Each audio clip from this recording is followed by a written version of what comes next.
तर आज माझ्या दिवसाची सुरुवात इडलीनं झाली होती आणि इडली माझी सगळ्यात फेवरेट आहे आणि आत्याने बनवलेली इडली आणि सांबार. सो आम्ही नाश्ता केला आणि निघालो.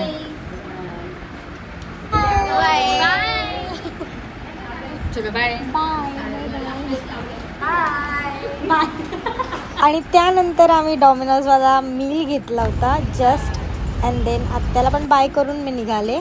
आणि घरी आल्यानंतर मी केला क्लीनअप बिकॉज फेस जास्त स्टॅन झाला होता म्हणून. सो फ्रूटचा क्लीनअप केला. तर थोडंसं पाणी लावून घेतलं आधी फेसला, त्यानंतर सुरुवात केली मी माझ्या क्लीनअपला. फर्स्ट जेल यूज केला मी, दॅन स्क्रब आणि स्क्रब नंतर मी वाफ घेतली फेसला. बाय द वे हार्श हात जास्त यूज नाही करायचा, सॉफ्ट हातानेच मसाज करायचा. आपला आपण पण करू शकतो. सो मीच करते आहे. आता इकडे मी स्क्रब लावते. त्यानंतर वाफ घेऊन व्हाईट हेड्स ब्लॅक हेड्स जे काय असतील आपले ते रिमूव्ह करायचे. देन मी पॅक लावला लास्ट स्टेप आणि पॅकला छानपैकी पुसून घेतलं, क्लीन करून घेतलं. सो अशा प्रकारे माझा फेस दिसत होता. त्यानंतर टोनर लावलं, मॉइश्चरायझर लावलं आणि सनस्क्रीन पण लावली.